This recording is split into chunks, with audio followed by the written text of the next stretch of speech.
Hello, everybody, and welcome back to the Boss Rush Spotlight Podcast, the developer and creator interview series by Boss Rush Network. I am your host, Stephanie Klimov, back again, and today I have a very, very special guest, although I'm not sure how this individual got roped in for this responsibility, Nick from Buffalo.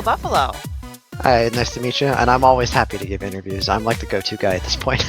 Okay, so it's not like you were voluntold, maybe? No, especially at PAX too. I was like, I'll jump in front of the camera. I'm not camera shy. Okay, I think they kind of gave you like a special title. Like, technically, you're a level designer, right? But they said you're also the general evangelist for the game.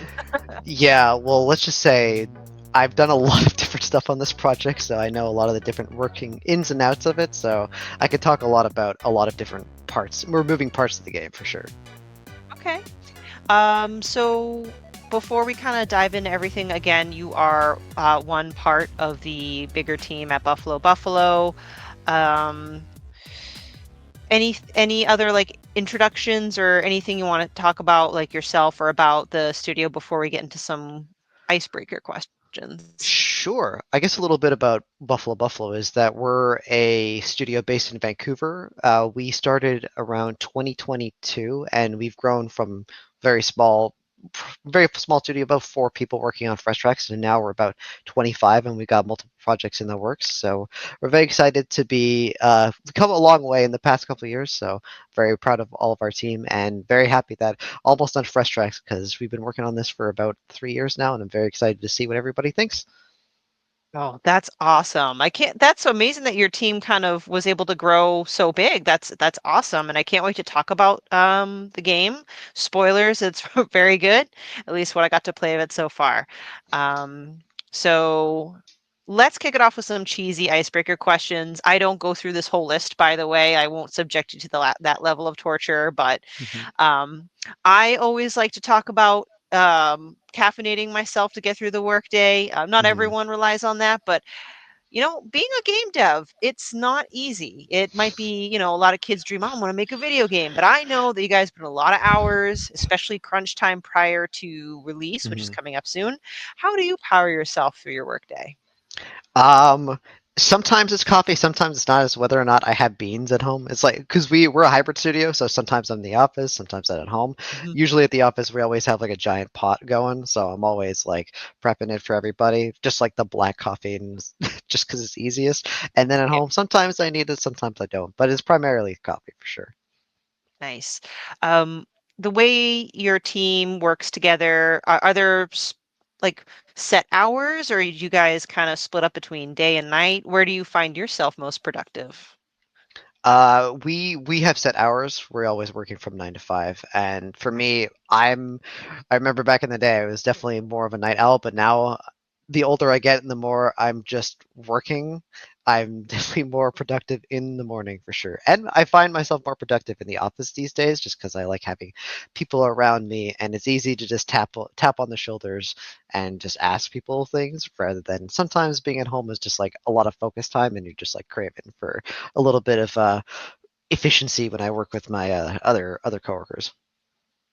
I got to say, I draw on some parallels here because I used to be a self-proclaimed night owl, and various adulting things in life has led me to be way more productive in the morning, and it's just how it is. And yeah, I mean, everyone kind of loves the whole work from home thing, and there's definitely some advantages to that. But like for example, my day job, I need to go into the office at minimum twice a month, and I'm actually considering going in more, maybe not every day, but a little bit more because I would rather ask someone a question and get an immediate answer than send 20 emails back and forth. For So, sure. um, let's skip down to something that I never skip because my son and I debate constantly about who the superior Mario brother is.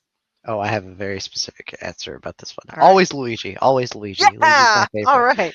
He's my favorite. I pick him in everything, and yeah, he's my go-to Mario Kart guy. I've always preferred him in Smash Bros. Yeah, he's just the main guy. All right. See, I know I got good vibes from you because I'm Team Oh yeah, Luigi all day, all every day. And day. my, Also, because green is my favorite color. yes, green. Yeah, my son keeps telling me, it's like, but it's called Mario Brothers. I'm like, yeah, but Luigi can jump higher, he's just cooler. And my son tries to spin the fact that he's in a game where he's always so scared. I'm like, but he overcomes his fears. So Exactly. Oh man, Luigi's Mansion. I love that game so much. excellent, excellent game. Um, favorite gaming genre. I'm not sure how much gaming you're able to do these days leading up to the game's release, but personally, do you have favorite kinds of games or a favorite game, whatever's easier for you to answer? Yeah, no, I actually very specifically try to keep playing games. I mean, I am a designer, so I Oh, always want to good. be still looking for inspiration from different games. It's sometimes it's harder because it's like being at home is more challenging, or being on the computer all day. Like I've been playing the game for 8 hours. Do I want to keep playing other things? But it's still like a good practice. So for me, right now, I'm really into. I recently played Return to the Obra Dinn. Oh, Absolutely good loved game. Return to the Obra Dinn. Uh, and it, well, I guess back to was my favorite genre, roguelikes for sure. Yep. Absolutely love roguelike. Hollow Knight's my favorite game of all time, but I also love Mhm. like narrative titles too. I like a lot of different things, honestly. I've played so many games in my life, it's kind of hard for me to like narrow down on a specific title. But I guess what I'm most excited for right now though is Battlefield 6 because Battlefield 3 and 4 were huge for me when I was young, Mhm. so I'm very excited for that to come out. Oh, I like it. Yeah, why limit yourself, especially like as gaming's evolved over the years, there's so much to choose from. And I've only recently learned to dabble in genres that I used to think I wouldn't like or I would detest. And then as long as the game is good, it really actually doesn't matter, at least in my opinion. I recently played the Return to the Obra Dinn as well because it was on my backlog. Um, I got the real bad ending at first because when you collect all the memories, technically the guy that rowed you to the boat said, "Oh, there's a storm brewing. You gotta go back." And I thought, "Oh, okay, I'm gonna review all my evidence back." But turns Mhm. out if you don't like fill everything out beforehand, then you get a letter saying that this spoilers, the Same guy thing dies happened to at this. me. Same thing happens to me. So I learned and went back. So excellent, excellent. Let's round this out because there's a lot of music in this game. Do you have a favorite genre of music or what kind of music do you like to listen to? So, like my gaming tastes, my music tastes are also all over the place. Whenever I listen to music, I always think of it as like mood based. So it's depending like what kind of mood Yep. I'm in. I was did a lot of music growing up, like in high school. So I've been exposed to classical through jazz band and also just like playing a couple bands when I was young. And now being in Fresh Tracks, I've had to do a lot of research into different genres. So I'm like always listening to different kinds of things. But my main kind of like listen to right now is definitely indie music. Like one of my favorite Mm, bands is a Vancouver-based one called Peach Pit. I'm always listening to those guys. Whenever I'm going to the gym, I'm always blasting in metal or new metal. Like Linkin Park is huge for me. hmm. What some old jazz too. What's his name? Ted Baker. Is it Ted Baker or Chet Baker? That was his name. Yeah, yeah, yeah, yeah. Uh, and where else? I could probably dig through my Spotify and have give you like a many amounts of lists, but also new job is too. I love like listen whenever I need to focus time. New job is always like my big thing, and then I'm always doing research because I run a couple of campaigns for TTRPGs, so I'm list all the lookout for lots of like battle music or chill music, anything that really fits the scene that isn't just like generic fantasy track one. Hey, I like that. And mood based makes sense. There are times where either I'm working out or I'm on my way to something where I need to pump myself up. Sorry, that came out wrong. Um, would be my like 80s metal. Like I love my AC/DC, Def Leppard, Motley Crue, stuff like that. But then if I want to feel creative and need to focus, I will literally listen to video game soundtracks. I have a bunch Mhm. of CDs, even cassettes actually. I've kind of reinvested in cassettes just for shits and giggles. So Hell very yeah. nice. Yeah, I'm getting back into or getting into vinyls. My dad has an old record player from the 70s that he's like, Nice. "Hey, you Yep. want this?" And we might have some merch for Fresh Tracks that will be require or that will require a record player. Let's just say. Oh, good. That's gonna be like one of my closing questions. Oh, I can't wait. Speaking of merch, by the way, and I'm jumping ahead of it before I get to the fast facts, is I still have the Fresh Tracks air freshener in my car. Uh, Hell I yeah. just want to say I love it. Does it still work? Okay, I love Also, it. it does, yes. Nice. Also, I just want to, I proudly display my pins that I got Oh, from beautiful. PAX. So I hope people We might are have a looking on YouTube. few more things too for PAX West coming up. Oh, okay. All right. I'm gonna send my colleague Pat to your booth to take some for me because I won't be making it. Mhm. But anyway, fast facts. I know you kind of gave a quick overview, but just for our listeners again, Buffalo is a Vancouver-based game studio with a focus on unique, immersive experiences. And please correct me if I'm wrong. I try to do a little research. Um, your team has collective experience in the industry, such as Gears of War 5, Gears of War E-Day, Warcraft Rumble, and even some Pokemon Go. Yep. Um, I noticed you guys are working on several new projects, TBD, but we're going to focus on your debut title, Fresh Tracks. It's set to release very soon, August 26th on Steam. And for those that have been living under a rock, Fresh Tracks is an incredible mashup of roguelite and rhythm. You play as Sky. I hope I pronounced that right because it's been You a got it. while. Sky? You Yes? got it. Yeah.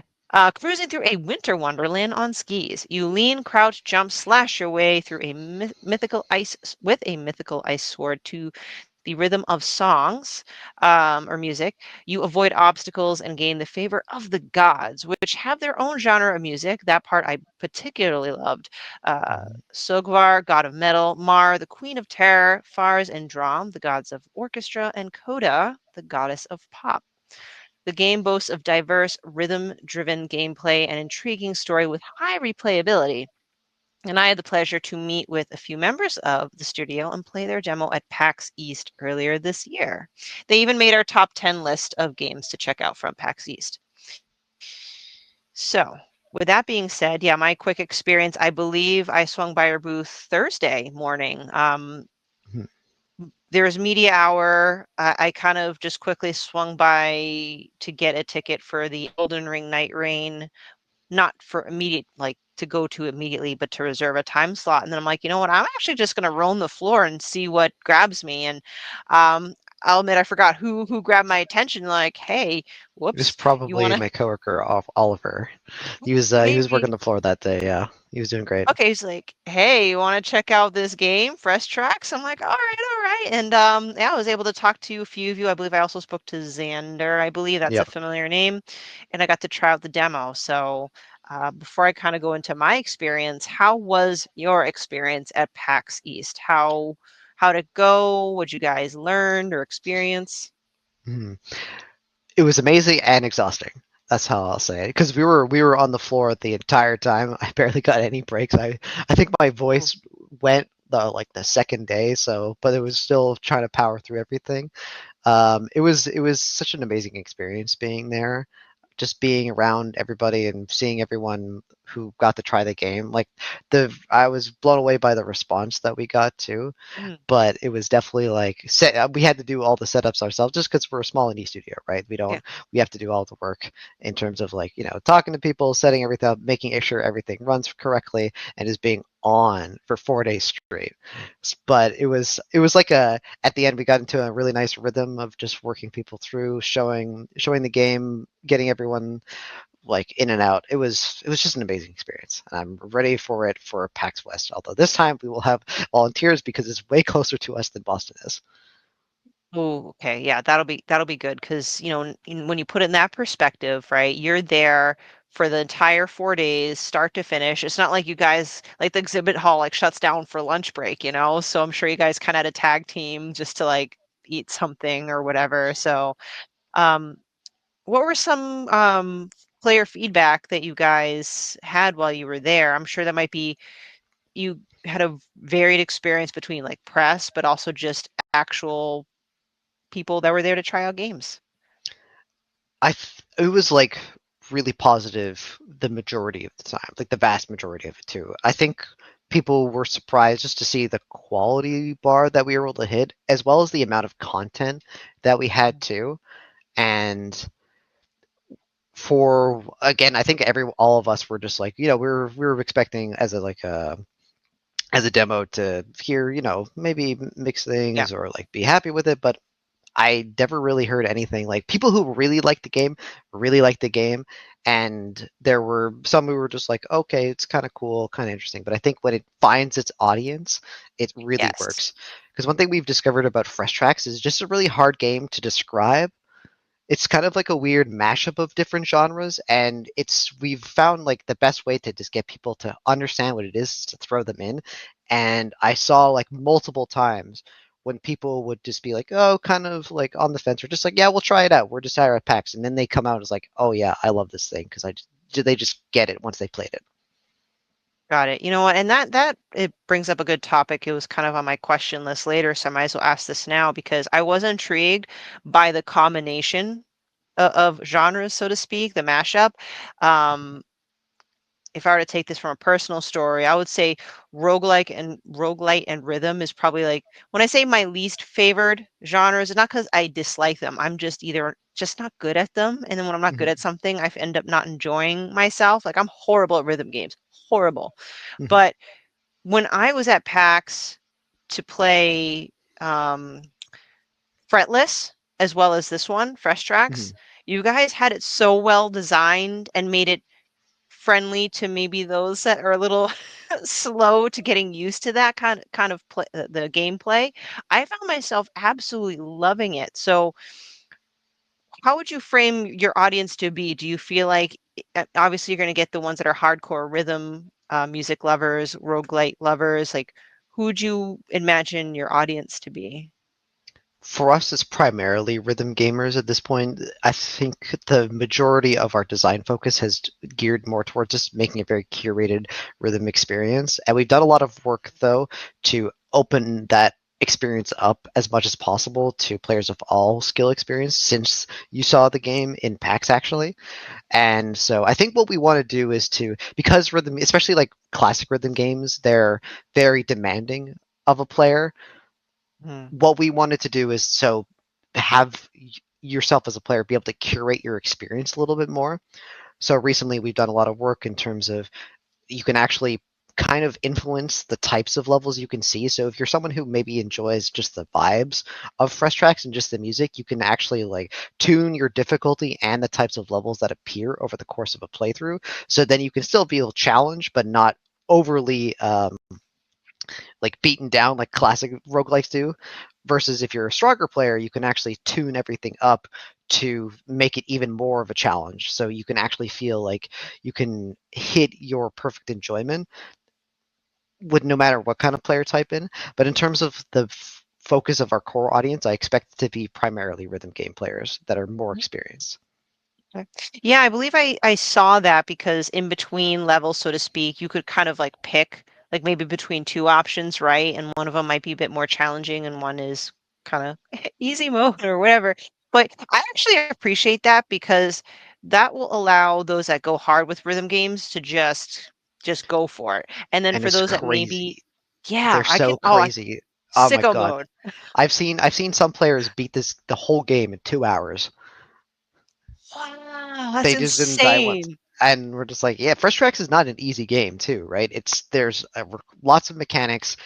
Yeah. Like it's requiring, especially on your controller, there's requiring a lot of inputs, and a lot of the times when they get harder, you're combining inputs. You're doing a lot of different movements that are challenging. But then to see some guy like crash through it right away, I was like, okay, I think I need to make something that is like I think is insane. And then I'm like, oh no, not to these people. And it's fascinating to watch.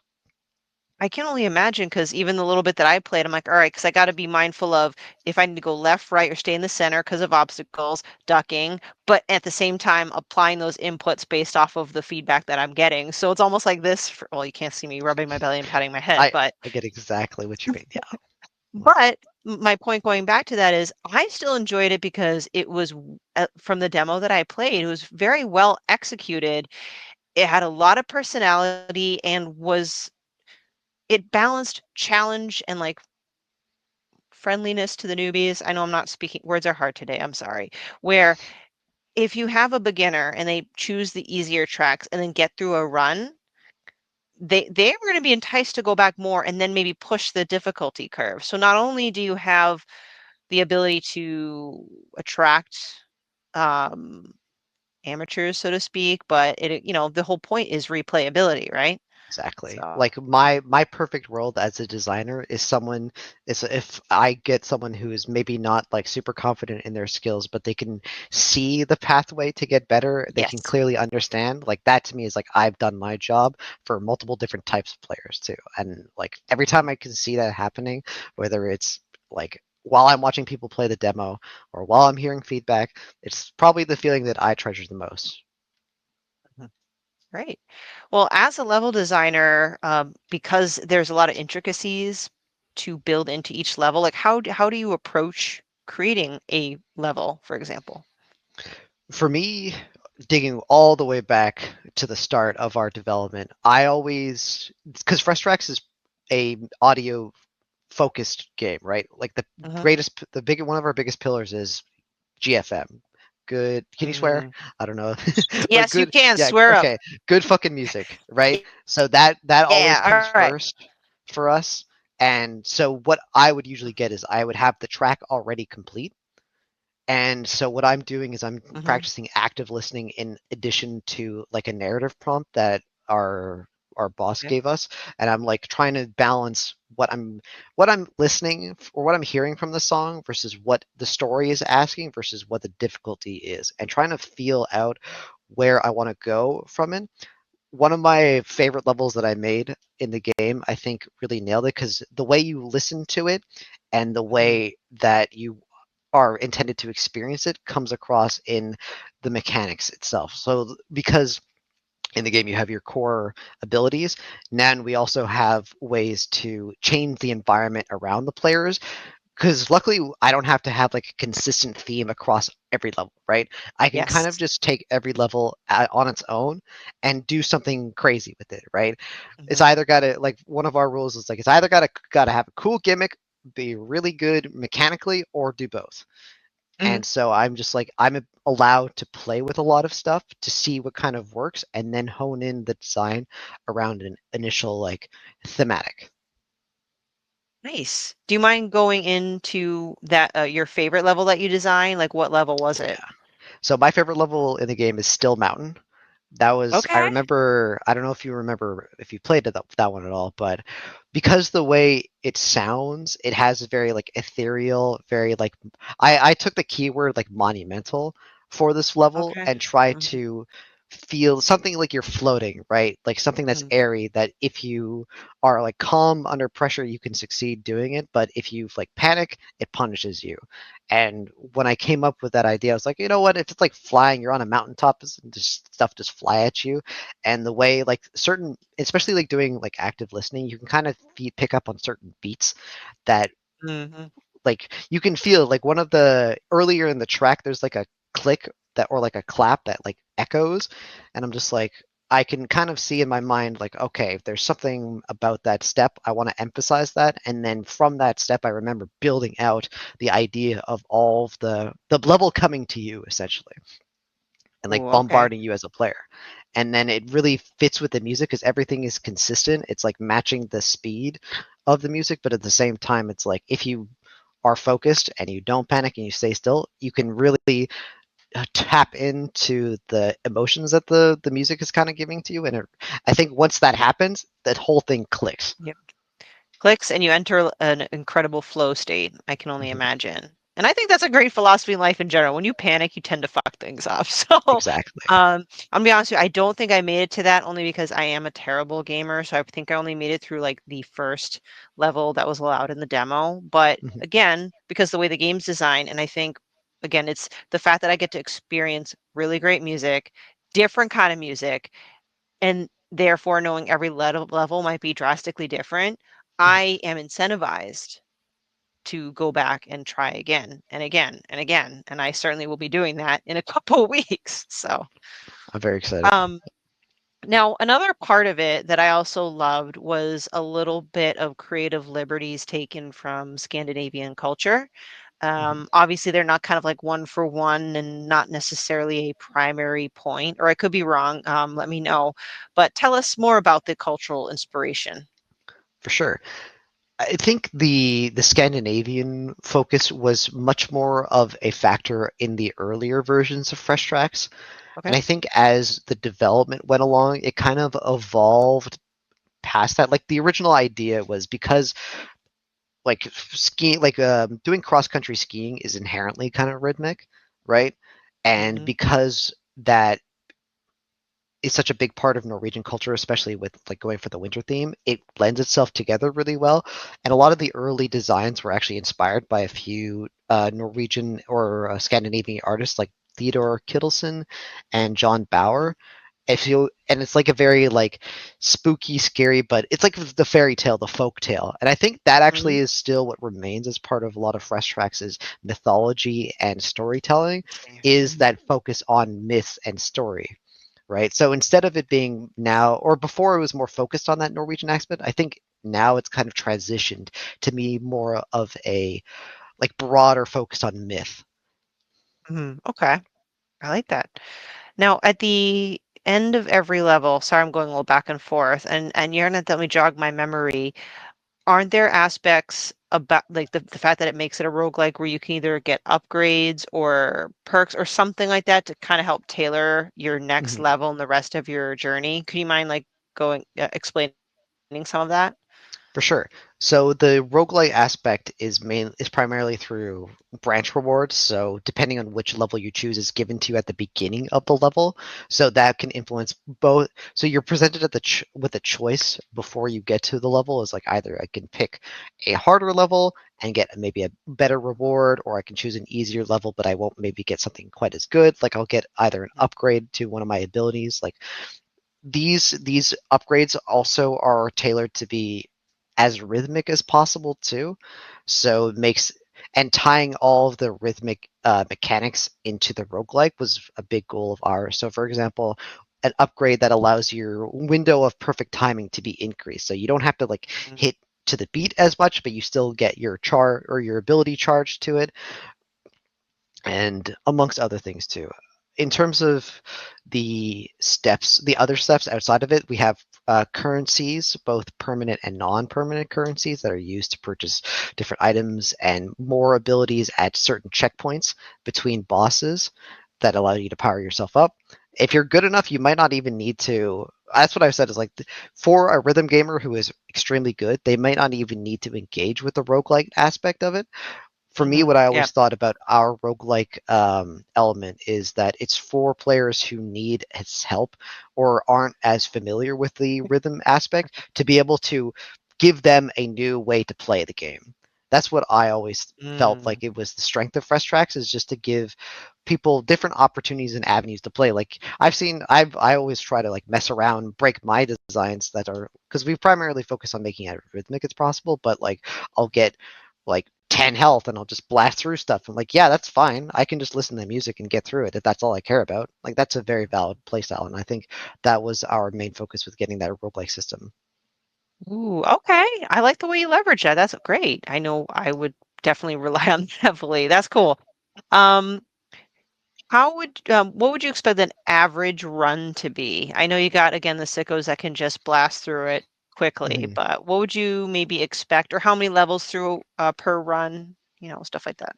So at the very end of the game, if you've gotten through all the phases, a full playthrough would take about approximately 35 to 45 minutes, depending on whichever song length you have. That's when you're Okay. playing like from the very start to the end of the final boss. Mhm. As you're progressing, it actually the way the stage system works is that you get to checkpoints, you reset, and then you keep going. So a Okay. full loop will take like if you're a sicko, you can complete that in 2 hours, but normally I expect it to take between 8 and 12 hours to complete the Okay. game. Okay. All right. That's very helpful. Um, and as far as music in each stage, I'm familiar that there's like a metal, classical, and pop. What are some other types of music that we can expect in Fresh Tracks? Oh man, there's so many. Let me see. My look at the track list. We've got a musical theater number. I love that song so much. There is where I think I feel like it's the first time I ever saw. I remember like campaigning so hard for this earlier on in our development was like I don't think I've ever seen like a rhythm game with a actual like musical theater number in it. What else is there? There's Yes. a Mongolian throat singing level too. There is a few hip hop levels Uh-huh. as well. What else is there? Trying to remember everything. I think there's like 30 songs in our game, and Okay. Hey, though that's still a good sample size. Holy cow. I mean, I love like theater numbers, like when Alan Wake 2 had that chapter where it was literally just one big dance number. I nearly yeah, I love lost my that. shit. I I remember lost playing my that shit. level. It was so good. Yes. Yeah, and then because each boss level is tailored to the specific god or mythic that you play through it with. So that's where the god aspect comes in. So it'll actually change and adapt to fit that specific mythic. And they all so each like so there's four boss songs and they all have like different genres associated with them. Hmm. Okay. Uh I would say though the vast majority are more dance and pop music with like some smatterings of different genres in between. Oh, excellent. I can't wait to explore them all. That's incredible. Um, oh, my cat just sat on my keyboard. Just quickly talking about rhythm games in general. Just again, I know I mentioned Fretless, and then your game, but I also heard about the recent news of a new studio, Red uh, Red Octane, Red they're coming Octane. back. I didn't forget Yeah, about that. Yeah. so again, I'm not as involved in this space, so forgive me if maybe I'm just kind of naive to it, but do you feel like rhythm games are making a major comeback, or do you think it's kind of always been there, but maybe just less mainstream? Mhm. My opinion about rhythm games is it's always an incredibly niche genre, Mhm. but it depends on the accessibility of the actual game itself, right? Mm, I think there are like if it also depends on what you mean by a rhythm game too, and like what mm, format it takes, because like uh, for games like Crypt of the Necrodancer, it captures a specific type of market versus things mm. like Bullets per Minute, which also captures a specific type of market because True. Okay. musical genres attract a certain type of player and people, right?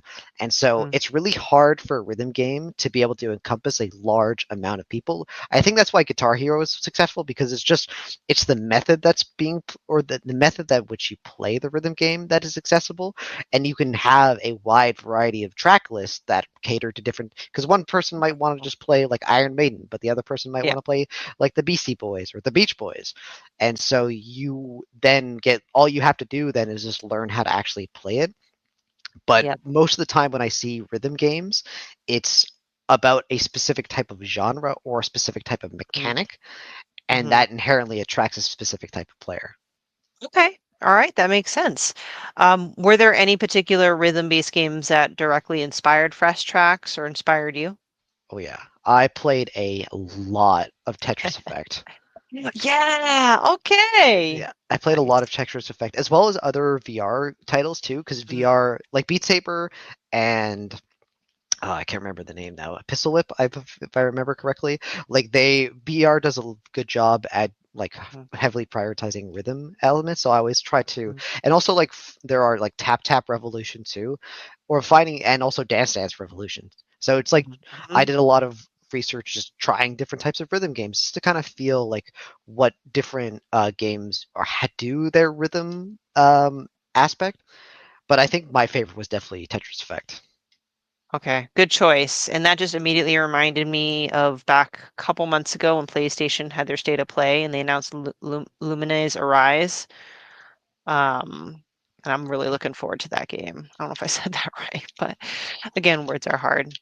So awesome, awesome, very nice.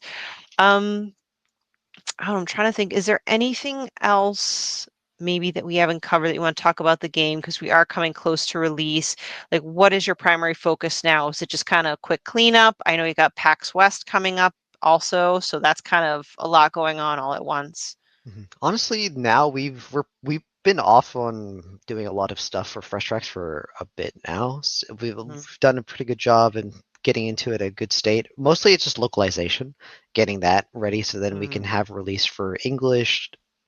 Let me see, English, French, German, and Portuguese at the launch of the game.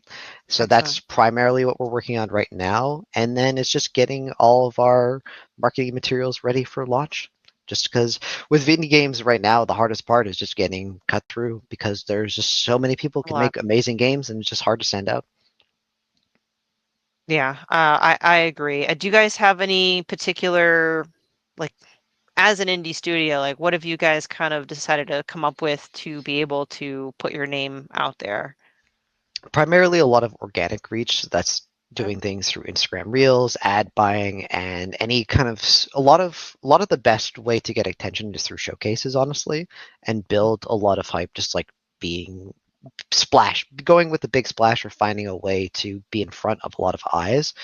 Or and the other flip side of that is finding smaller streamers and smaller creators that cater towards the type of audience that you want to create, or you think, for fresh tracks it's like finding the exact type of niche that people want to see, because Yes. for niche title they're just more effective because people like being not catered towards is it's not the right word, but it's more about like when they have a better connection with the smaller streamer, that word of mouth is more effective. So when they take the Yeah. recommendation from them, Yes. it's just that much more effective. And it's also like if you had a friend that was maybe they had like a big circle, but they're like, you guys should do this. I think you would really love it. You're more likely to take them at their word than just like Mhm. a huge streamer that's just doing an ad reel. Mhm. All right.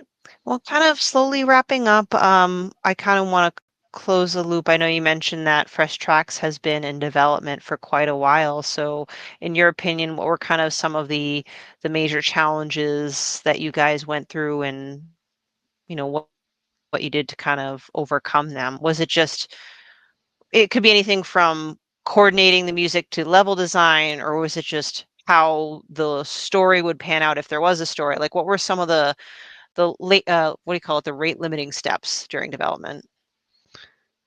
I would say the biggest one for us is just the sheer scope that we wanted to go with and balancing that, because originally our focus was to go more towards procedurally generated levels, because that Mm, allows us to it just allows less work on my end as a level designer, because I can curate specific chunks and have it generate like that. But through we found that making curated levels, I think, worked much better. But that scope is because there are 30 levels and 31 things, is you have to yeah, make good content for every single one of those, every and single there one. are two of us working on all of those things. And Wow. these are levels that are like 3 to 8 minutes long too. That And adds up. that definitely adds up. It's also just the scale of the team. It's really balancing the resources to bring Uh-huh. everything together and making sure we're very judicious about what we want included, and being okay with having aspects of the game that we think aren't as strong, but because we did certain elements of the game well, we're just more happy with that. Because like I would love to do way more roguelike elements and have it connect, but it's just so much more difficult when you only have a few designers working on the project and so Yep. many other things that need to get done as well. So I think like that balance and bringing it all together was the biggest challenge, but also the greatest reward into seeing where it ended up right now. Mhm. Absolutely. And I saved the best for last. This is my favorite question. I love asking this because I am a physical collector. I love collector's editions, Mm-hmm. especially those that come from indie studios because they tend to come with more creative, Mm-hmm. just like wonderful, fun stuff. So, Absolutely. if Buffalo was given a limitless budget and you were allowed a physical release a la collector's edition, what would you include? Again, unless you have something in the works that you are allowed to disclose, that's great. But if not, you can just give me a if wish list. if I'm blue skying it, I would love to have like toys of the weapons that we've got, like a firebrand Oh, version. yes, yes. Lots of stuff. Well, because it's a music game, you have to have a lot of rhythm elements. I think a fun one would be like a music box too, in the Oh, style of the yeah. game, Uh-huh. because Mm-hmm. it also draws a lot from it. So you can draw more parallels to Pandora's boxes too, and then Mm-hmm. like every time it opens up, you could play a different song. I think that would be really fun. There's one other thing that I mentioned earlier that also might be coming out, but that's I'll just Maybe. I won't say anything about that. Okay. Other stuff. I think because this game it's a first person one, so we can't do like a statue of the main character. There's other budget. Oh, this is actually a fun question. Um, What are Well, while some you're other thinking, ones? I will say, like, I, of course, would love some sort of soundtrack, wink, wink, nudge, nudge, whether it's a CD or a vinyl, but that's just Hmm. me coming from a fan. So anyway, I'll just say keep an eye out. yeah, okay. Other stuff. Oh well, I will also have our soundtrack on streaming as well too, so you can always Okay, check us out perfect. there. Okay. Will the soundtrack be available on Steam separately? Because I know sometimes some Yes. games like okay, great. Yeah, so we'll include some of the soundtrack on streaming, but the for purchase on Steam, it'll include the entire soundtrack. Great. I love that. I don't know. I know Mhm. the mythic part is kind of just to help supplement the game. I think, the designs just from the pins alone, like man, I would love to see, I don't know whether it's a statue or just some other iteration of those masks. I Oh think yeah. those are cool. Though actually like a wooden mask or an actual recreation of them would be sweet because like for me, Yeah. one of my favorite characters in the game are Farce and Dram, and I Hmm. would love to see like having those masks so I could swap between them. Hmm. That would be so fun. I love our voice actors did such a good job with those All ones, and they're the right. ones Yeah. who sing on the musical theater number two. Gosh, yes. Yes. We Yeah, need because like yeah, a music video for that. I don't know. Like I that that's amazing. see if I did a collector's edition of that, that would be awesome. Yeah, I mean Yes. technically the level is the music video. True, true. All right. But see, we're no ideas about it. We're just spitting it out. Hopefully some of that will manifest into the universe. You never know. Hmm. And I will say just personally, like maybe I'm old fashioned, but I always love a good either a game manual, not necessarily an art book, but just something just kind of show tribute to like the hard work of like whatever goes into a level design or something like that. But Hmm. that's a personal preference. Yeah, I wonder how All interesting right. all of my documents would look actually, because they're not that pretty. They're just like a bunch of graphs and other notes. But our Reminds me of artists are that meme. fantabulous.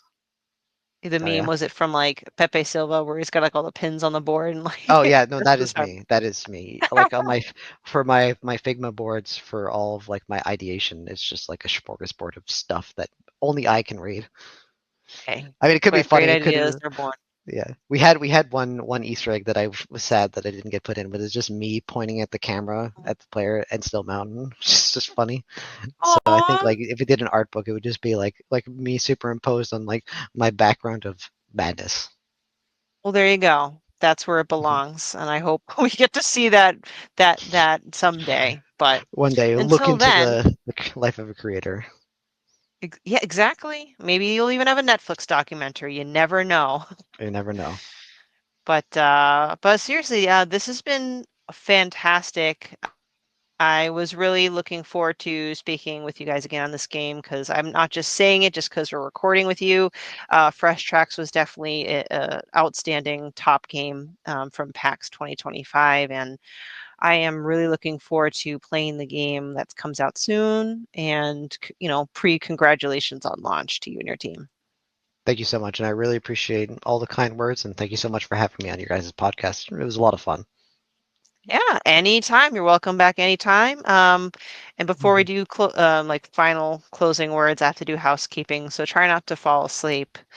Um, so to you listeners, if you want to support the Boss Rush podcast and the Boss Rush Network, you can join our Patreon at patreon.com/, guess that, Boss Rush Network, at a tier that's right for you, earning you perks such as early ad-free access to this and other podcasts, exclusive access to spotlight interview access threads, voting rights on Video Game Book Club, and more. Speaking of Video Game Book Club, we might have a very, very, very special guest on a future recording. I think it's going to be on Final Fantasy VIII, and that special guest name might be rhyming with Ken Barr. So I'll leave that hint to you guys.